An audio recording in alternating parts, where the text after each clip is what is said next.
Just about any D&D player really looks forward to getting to 10th level and above, but maybe nobody quite as much as the Bard player.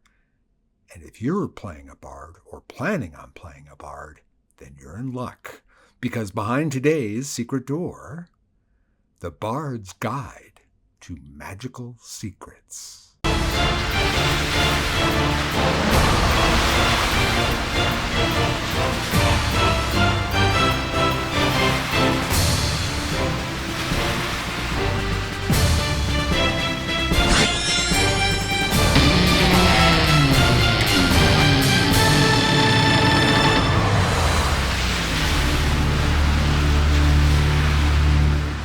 So behind today's secret door, the Bard's Guide to Magical Secrets, or Best Bard Spells levels 6 through 9. This is Secret Door, a channel devoted to in-depth discussion about Dungeons & Dragons, and my name is Matt Morich. Alright, I have started a Patreon. If you're interested in supporting the channel, your help would be greatly appreciated and much needed, and many thanks to Marcelo and Doug for your support. The link will be in the pinned comment and in the description. So when I decided to do this list, I realized very, very quickly in the process that this really wasn't the list like everyone else's list. This is actually everyone else's list. That's a very weird thing to approach the game from. What they've done with Magical Secrets in this edition is really rather staggering. And so while you do have a Bard spell list from levels 5 through 9, that spell list is almost irrelevant because you can pick from the Wizard, the Cleric, or the Druid's spell list. Now, those three classes make up the basically 95% of all the spells in Dungeons & Dragons. I mean, the Warlock's got a few, Warlock-only spells, the Paladin's got a few Paladin-only spells, and the Ranger's got a few Rangers-only spells. And after that, those are the three classes that form the basis of all the spells in the game. And from 10th level forward, that's your list. All the spells in the game. And this change is substantial because you can do it at every single level, not just when you would be learning a new spell. You can do it with spells as you replace them. So while I'm only going to consider Player's Handbook spells here, what I'm also going to give you, because this list is only meaningful to me in as much as it addresses the idea of Magical Secrets. First of all, I'm going to give you the top 3 or so spells at every level that you should be picking from. And I'm going to be basically just using all 3 lists to do that, which is actually a lot more challenging than it sounds. And it's also not as quite as diverse as it sounds. And that's a real pity, because a lot of the best spells, especially at these higher levels, are wizard spells. So you're going to see a high representation of wizard here in this spell list because they have the best spells at these levels. But as best as I can, I've tried to insert at least a druid spell or a cleric spell whenever I possibly can in these higher levels. Sometimes, though, it was tough. But what we are going to do is we're going to start before we even get to the actual list. We're starting at level 6.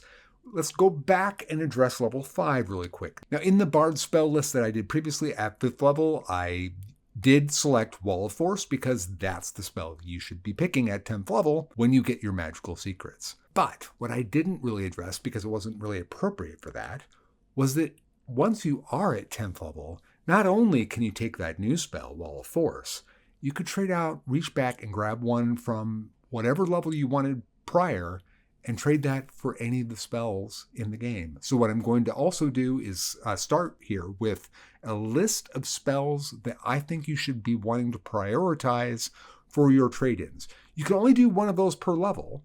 So in other words, when you hit 13th level, you will have been able to replace 4 spells. So the change is not going to be this overnight change of your entire spell repertoire once you hit 10th level. It's going to be a gradual change, but change it will. So while I am going to start with that list, I'm also going to obviously take you from level 6 through 9. Like I said, 3, sometimes as many as 5 will be in that spell list per level, and there may be honorable mentions. Now, in general, my number 1 pick is pretty darn secure that this is the spell that is the best and you should take. But at some levels, the gradation difference can be very, very different. And it will also really depend on what kind of bard you're playing and what your party composition is. You may need a spell that's a little bit lower on the list because nobody else in the party can cast that spell, and it's a good spell, or it wouldn't be on this list at all. So don't get too hung up on 1, 2, or 3. Number 1 is generally considered to be the best spell, but the others that are on that list are obviously very, very good. The honorable mentions are very, very good, and there's going to be very, very good spells, obviously, when you are picking from all of them, that are not on this list at all, that are very, very, very good spells. So my prime picks for trade-out spells from lower levels. Now, I'm really focusing here on levels 1 through 4, because you can now go back and magnify those spell slots and have the best possible spell. As I read this list to you, these are the ones, this is the group of spells from levels 1 through 4 that I think are the ones to pick. I'm not saying that in this order is the order of preference. That, again, is just way too dependent on what these are all really great spells. And they're great spells for their level. Generally speaking, these are the best spells at their level. But it's really going to be dependent on what kind of bard you are, what kind of party composition you have, and what your concept for your character is as well. But these spells are so good that anybody would want them. So the first I'm going to list is Shield. I don't think I need to explain just how useful Shield is. Now, it's also the fact that it's a first level spell slot. At this level of play, your first level spell slots don't do a whole lot for you. Now, there's 2 ways you can look at this, however, and that is that it may be a waste because you're hardly ever going to cast Shield because you're maybe trading out those first level spell slots to get Bardic Inspiration. So that may be the entire use for your first level spell slots. The next on that list is Revivify. Now famously, I made a huge mistake. In levels 1 through 5 spells of the Bard list, I listed Revivify as one of the best Bard spells at level 3. I don't know how I made that mistake because I was looking at everything by hand, and I can tell you that I saw it and went, wow, I didn't realize that was on the Bard spell list. And so I wrote it down. So how I made that mistake, I don't know, but you can make up for that now and grab that spell. It is a great spell. It is not on your normal Bard list.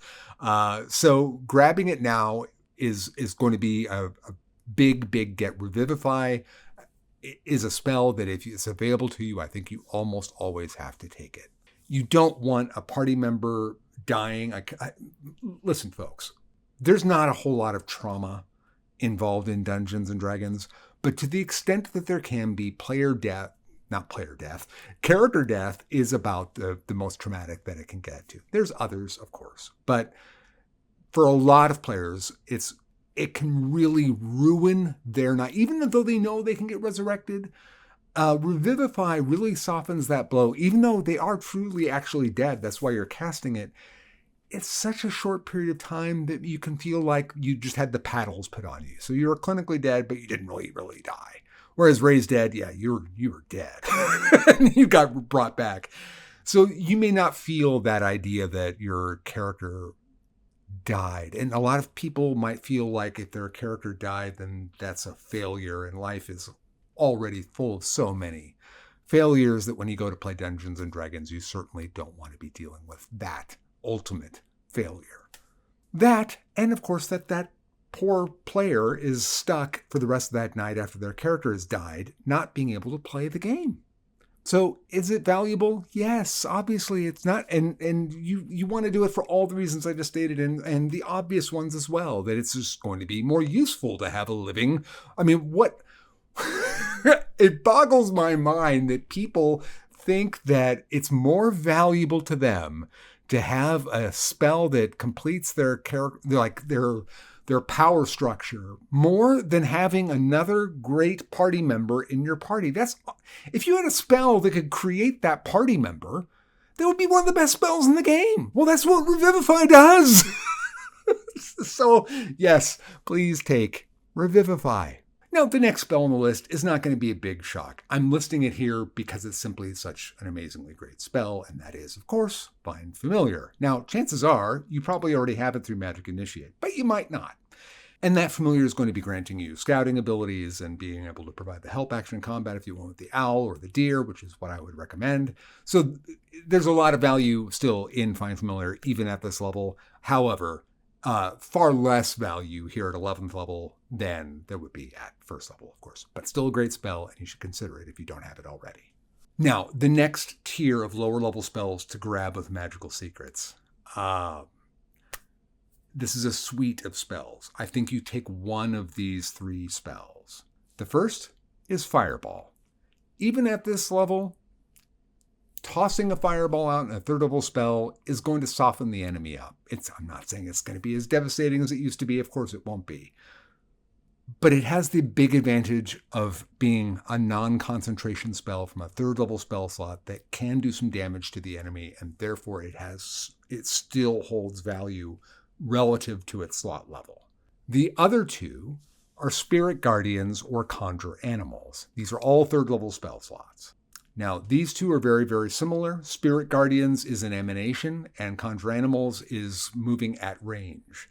So depending on what kind of bard you are and party composition you have will largely determine which of those you might want. But also realize, of course, that these 2 are concentration spells. Fireball is not.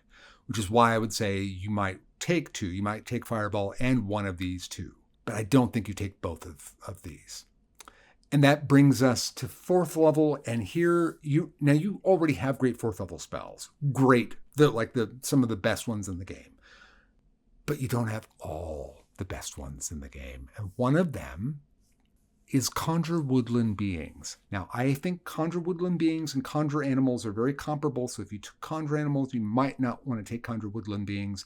And if you took Spirit Guardians, you definitely don't want to take Conjure Woodland Beings.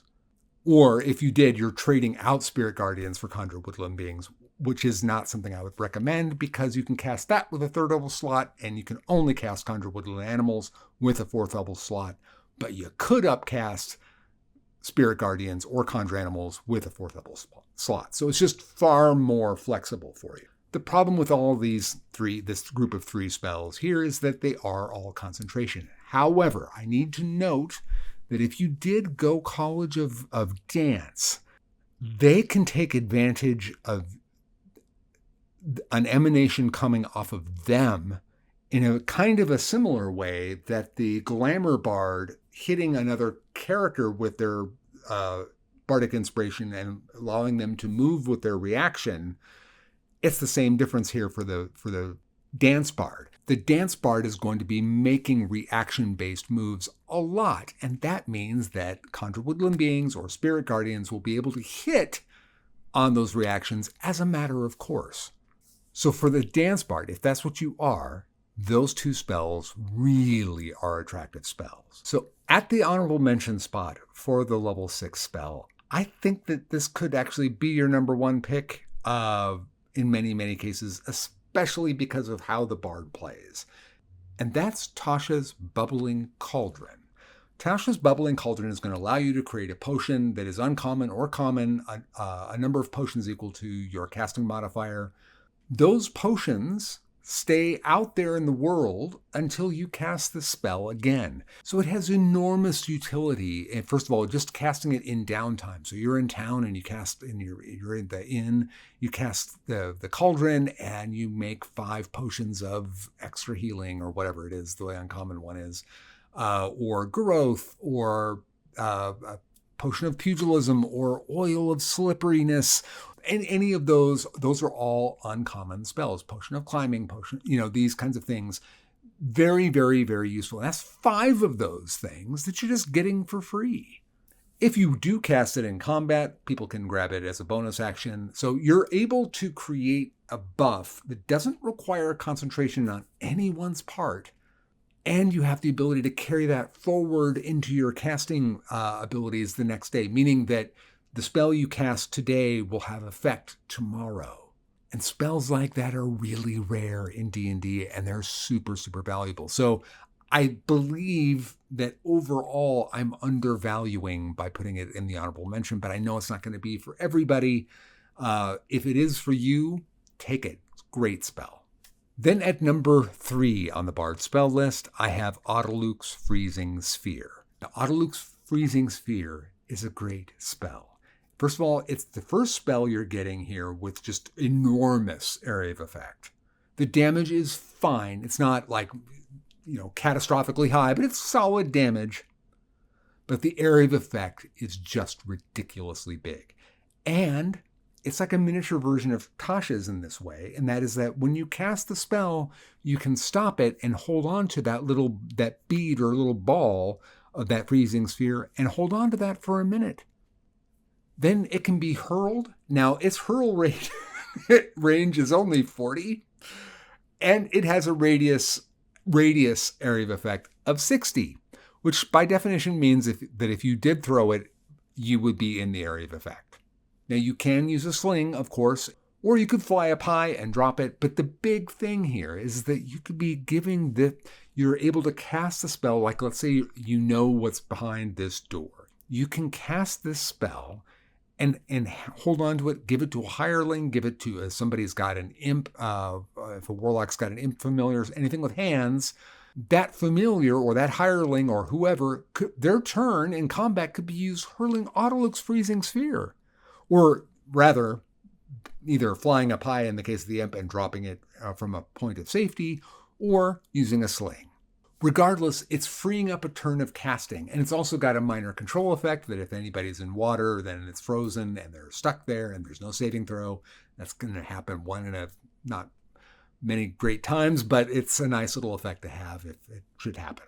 And then, of course, there's the last nasty little thing about Autoluke's Freezing Sphere. And this one may be, to some of you, may be the most valuable idea of them all, is that at the end of that minute, it blows up. That's right. Autoluke's Freezing Sphere could be used as a time bomb.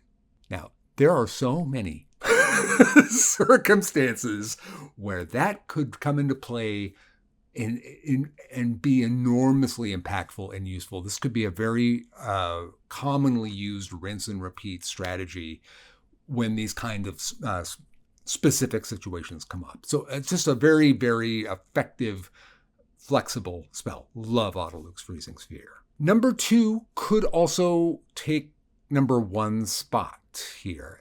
It's actually on the Bard spell list, and that is Mass Suggestion. Mass Suggestion is exactly what it sounds like. It is suggestion with area of effect. Suggestion is a great spell, affecting area of effect even greater. I don't think I need to go on. Mass Suggestion, great spell, could be number 1. Obviously, really thematic for a lot of bards. But number 1 is from the Wizard spell list, Contingency, of course. So you cast it in your downtime, and it's good for 10 days. Just an enormously flexible spell. Contingency is a great spell, and it's at number 1.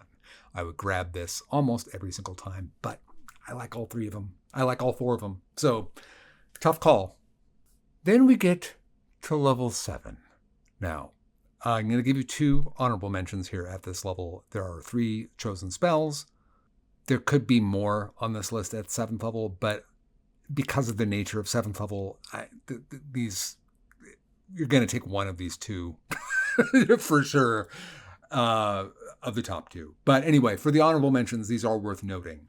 The first is Firestorm. Now, Firestorm is an instantaneous spell, so that's why I'm listing it here, is that it's an AoE spell, but it's a really interesting AoE spell in that you create 10 10-feet cubes and you lay them out, and that's the area of effect. Now, each cube has to be contiguous to at least one other cube. So you can make a very surgical, as area of effect goes, surgical kind of area of effect that's going to be affected by Firestorm, and that is really unusual. So while not quite as accurate as I'm casting this area of effect and I'm only affecting these targets because that's what I want to have happen, it's not like that, but it's pretty good. And it's an area of effect, which is instantaneous. And so for that reason, Firestorm is one that you might want to consider. It just depends on what kind of bard you are going to play. The other honorable mention that I'm going to list here is a personal favorite of mine. I love this spell, but I have to put it in the honorable mention. It's Reverse Gravity. No saving throw.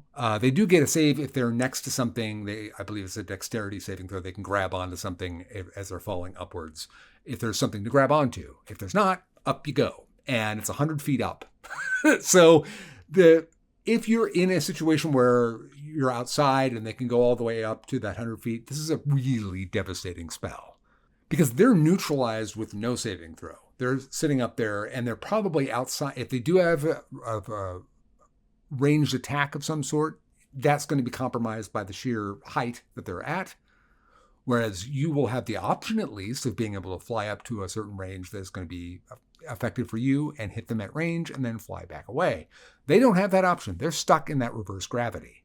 And at number 3, one of those, and I don't think this is necessarily better than reverse gravity, but it's so functionally great that I have to list it here, and that is teleport. Teleport is exactly what it sounds like, and it may even be better than what it sounds like. So just an enormously flexible spell that you're going to use an awful lot, and it does.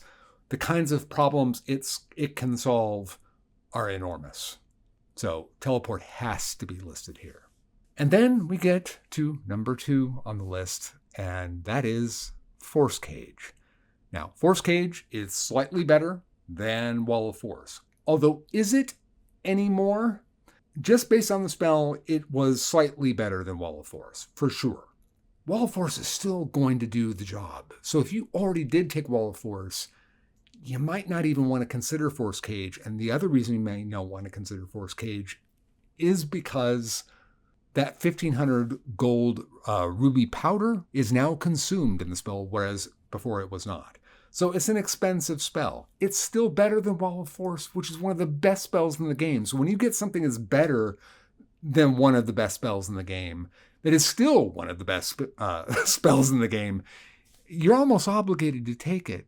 But it is a 1,500 gold thing, and so therefore I think that most campaigns are going to be fine with it because you could negotiate a price, like with the diamonds for Resurrection, Raise Dead and Revivify.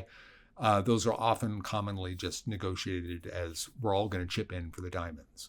So here with Force Cage, if you're going to take it, you might want to have a scenario with your party and saying, hey, let's all divvy up for the ruby powder so that I can cast it. Because Force Cage is going to end an encounter, more or less. There's very little the DM can do. So it's just now a very expensive way of doing that. Wall of Force does not have that problem. So if you did take Wall of Force and you still wanted to take Force Cage, it is an upgrade, but you're paying for it. So just keep that balance in mind. And number 1 on the list is Simulacrum. I mean, is it in the top 3 of most powerful spells in the game? Yeah. It's hard for me to actually think that the supposedly most powerful spell in the game is more powerful than Simulacrum, especially when one of the best uses of that spell is simply to create Simulacrum. I think that kind of ends the case right there. I mean, I'm not saying that it's better overall in flexibility, but in terms of individual power, I don't think I can look at a spell in D&D that is fundamentally more powerful than Simulacrum. And there are some pretty powerful spells in D&D, but this is just kind of like the pinnacle.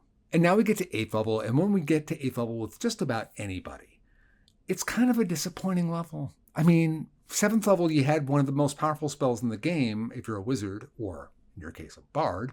And now you're taking spells that are an obvious seismic downgrade from the spell you just got. I'm not saying that they're bad spells, but they're nowhere close to Simulacrum.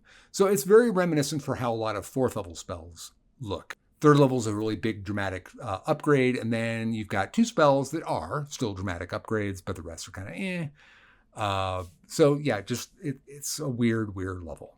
All right, so with that in mind, there are still, because there is no dominantly great 8th level spell in the game really, I am looking therefore at all of them and trying to pick the best ones from everything. And what I've come up with is 6 spells here that I'm going to recommend. So I'm going to tell you an honorable mention by itself.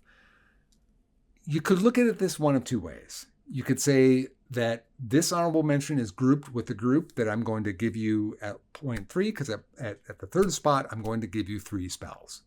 It just depends on who you are. Those spells, or you would pick one of those spells. They're all kind of like in a tier. This honorable mention also is in that kind of tier as well. But so you could look at them all as honorable mentions, or you could look at this one as effectively a third spell, a fourth spell in that spot as well. So that honorable mention that I'm listing is Regenerate. Now, Regenerate has a huge advantage to it, and that is that it lasts for an hour and it's not concentration. So when you cast Regenerate, you're getting this health bump. It's okay. It's like maybe 1 or 2 hits, or 2 or 3 hits probably, that you could take from that health bump if you were starting from 0. But it could be enough to top you off if you were only minorly damaged. But you're also going to regenerate 1 hit point per turn. Now, what that works itself out to being effectively is like you have an unlimited number of death wards for an hour. The only limit is to not simply just be killed outright. If you can simply avoid dying outright, then come your turn, you're going to have 1 hit point and all your death saving throws are gone.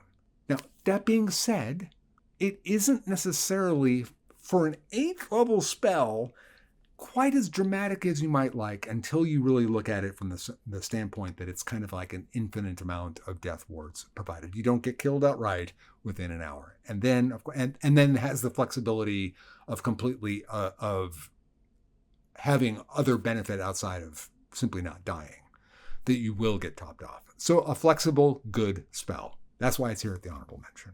All right, so in the number 3 spot, I'm going to give you 3 spells.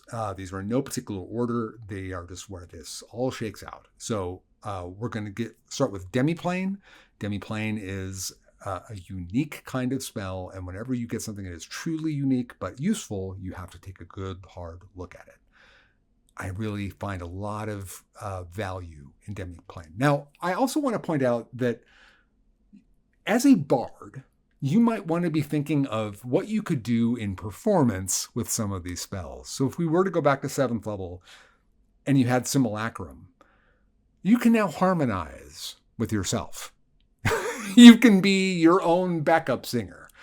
That's fun. That's a really great, your DM may not hate Simulacrum quite as much when you do stuff like that with it. So when we get to this next spell, when Earthquake, I'm putting here in the 3rd spot, the shared 3rd spot.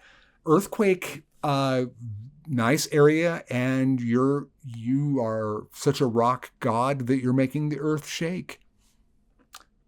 Pretty cool. And of course, in combat, it's an area of effect spell that's providing control, possibly damage, but control. So yeah, nice spell.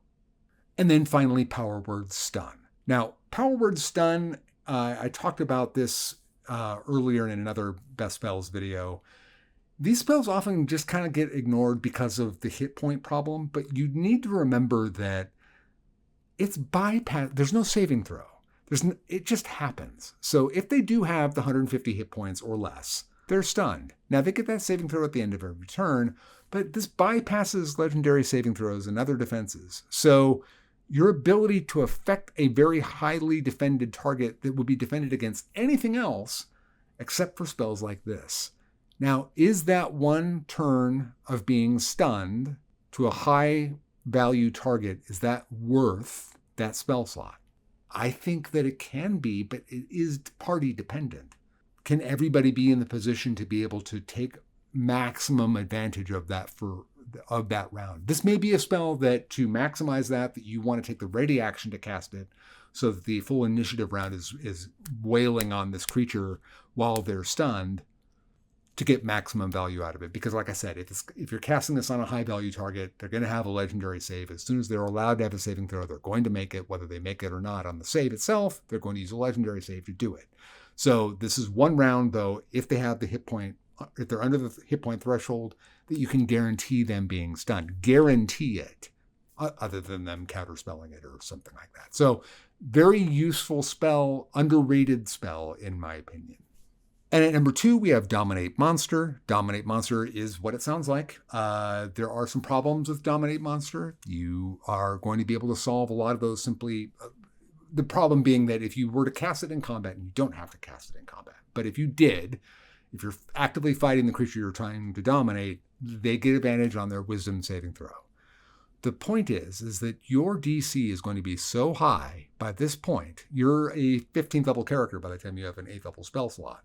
So your DC is going to be high enough, and wisdom is a great saving throw for them to have to make, that in many, many, many, many cases, even with advantage, at best, they're looking at a coin flip, at best, against your DC. And the upside is extremely high with Dominate Monster. And of course, there's ways of neutralizing advantage as well. So, or giving them penalties of one sort or another. So if you wanted to worry about those kind of things, you could.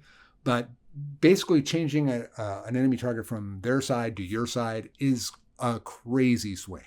Now, I don't really recommend that you do this ever against the primary target, though, because they're going to have a legendary save and they will use it.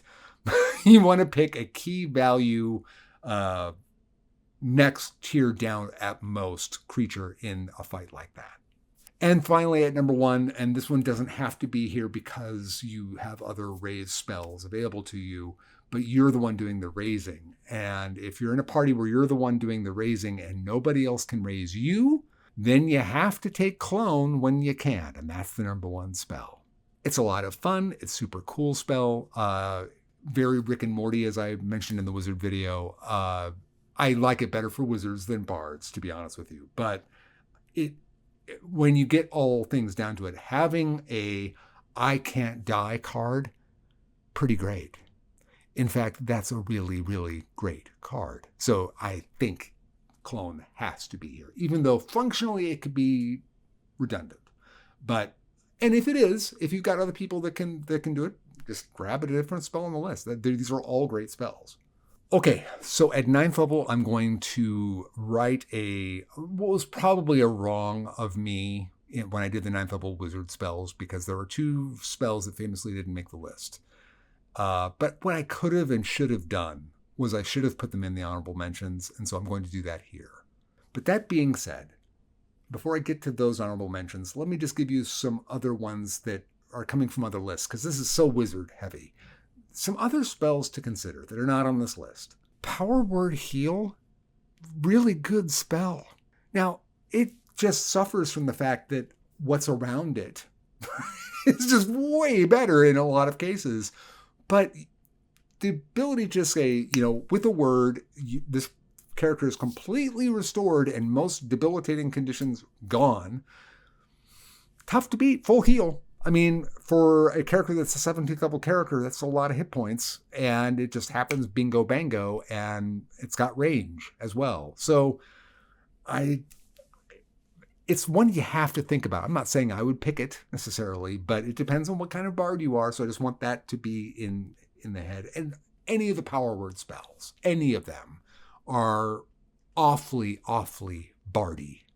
Now, Mass Heal is the other one, and it is in many ways just way better than Power Word Heal, but the amount of conditions that it removes is much smaller, but the hit point pool is way bigger. And then as just one extra silly little thing, but this can matter, is that when you throw Power Word Heal on target, if it's prone, which, if it was at 0 hit points, it would be prone, it can jump back up on its reaction. So, between the 2, Mass Heal's obviously going to have more general utility, I would say.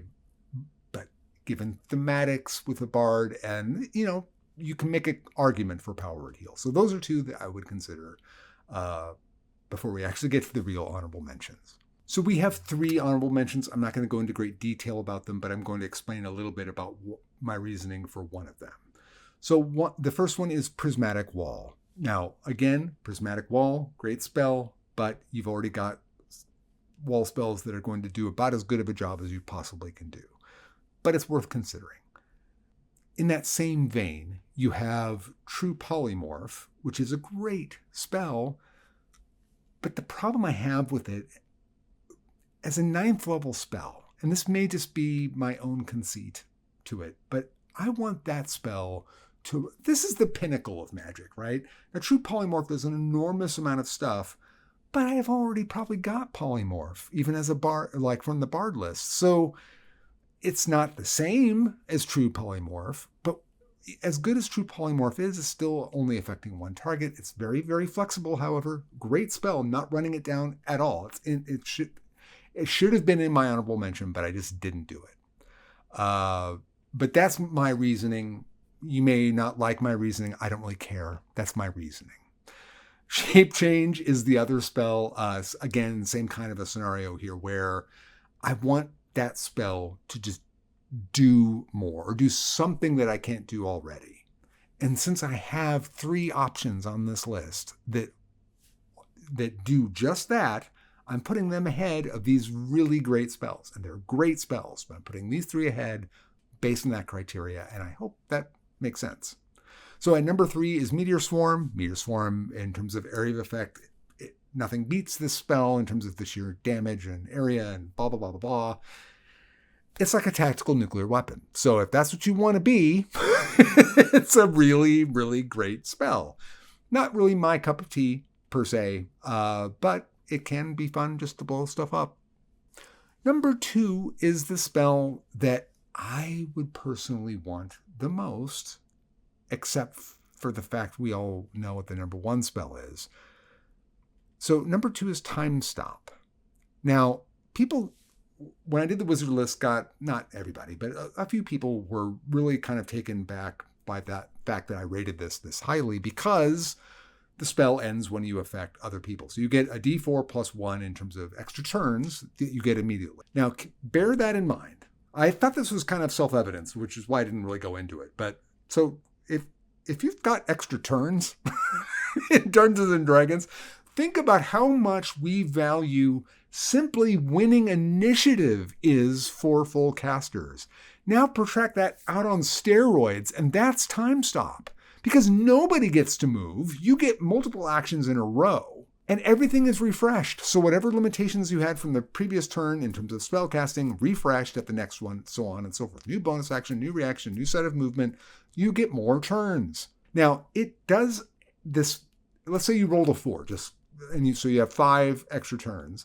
If you were to cast a spell that is going to affect a target, damage a target, whatever, then the spell ends. And so for some folks, I think that therefore it's useless. But no, you could be casting all these other spells that have nothing to do with them. You could be casting a non-concentration. It could be concentration, but I wouldn't see why you would do it. But you'd be casting a non-concentration buff, like defensive buff, like Mirror Image or something.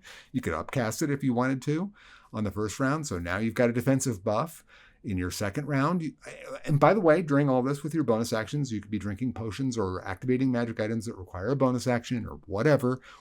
You could be moving in whatever modality of movement you have as a 17th level character.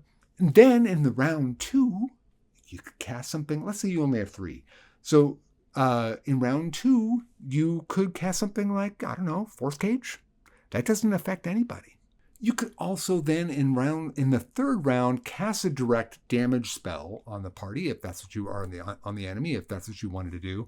But you could also be doing things that are really kind of clever with the terrain or all those type of things. There's lots of things that you could be doing. But in terms of just spells, that can, just to paint this all out for you, you could then also be casting things like Autoluke's Freezing Sphere and throw it up in the air. And so when Time Stop ends, which is going to happen as soon as you cast a spell affecting that enemy, it drops, shatters, and blows off. Now, that may not happen based on certain DM's interpretation of the spell. If your DM was going to work with you in that kind of a way, then that's a really great use for Autoluke's Freezing Sphere. However, this just goes to the point of the kind of creativity that can be pulled up here. So you cast a defensive buff. You cast the best control spell you've got that doesn't require a saving throw on the enemy. And in round 3, you do a direct damage or another control spell that requires a saving throw. And you're drinking potions and activating items and moving and blah, blah, blah, blah, blah, blah. I mean, you win the combat. It's over when you cast Time Stop. So yes, Yes, I would. I would take time stop all the. I would. I would really be at a loss with the number one spell because I would really always be wanting to use it to cast time stop, and you can't. And the number one spell is Wish, and it has to be Wish because I'm not going to open up that can of ridiculous argument. If I were a 17th level character as a bard, would I want to be able to make my wishes come true? I suppose I would. It is the most flexible spell in the game by definition because it can be any spell in the game of 8th level or lower. And then, of course, you can push your luck and see what happens with bigger wishes. For a combat spell, what you will often find if you did take Wish is that you simply wish you had time stop. Or, if you wanted true polymorph or whatever, shape change, whatever, you might be wishing that or meteor swarm, you might be wishing that you had one of those spells. So while it is enormously flexible and it's great and powerful, I'm not saying anything, but the fact of the matter is that these spells are not easily replaced by Wish. Wish just does a whole bunch of other stuff. So it's a great spell, wonderful spell, obviously, but there's lots of great things you can do with time stop. And Meteor Swarm, well, who doesn't want to just blow things up? Now, one other spell, because it's a power word spell that's worth mentioning here, we should probably just put this back into the group with the ones that blow, is power word kill. You only, because it's a word spell, you're a bard, and it's on your spell list. So if they have less than 100 hit points and you speak power word kill, they die. No saving throw, no defenses, no legendary saving throw doesn't work. None of that works. So the ability to just bypass enemies, all of their defenses other than their hit points, is enormously powerful. Now, a lot of people just get hung up on, I don't want it to do nothing if you do get some damage out of it if it does have over 100 hit points. But it's worth noting. Power word kill, fun spell, has been around since the game has been around, which is why I personally like it. So yeah, the bard's crazy, but you can see a lot of these spells, the vast majority of them are wizard spells. But I hope that the few that I was able to throw in from other lists are still useful to you, and that that earlier list is particularly useful to you. I think that may be the thing that has the most value out of anything in this video for bard players, because you have a pretty good shot of hitting 10th level. But, are you realistically ever going to see 15th level? Maybe not. But 10th? Well, a lot is going to happen to you at 10th level as soon as you get magical secrets. That's 2 spells right then and there that you can grab that you didn't have, that you always wanted. All right. Well, that's all I've got. If you enjoyed the video, please like, please share, please subscribe. And if you're stuck and you don't know where to go, you can always search for a secret door. Until next time, I cast bless on all of you.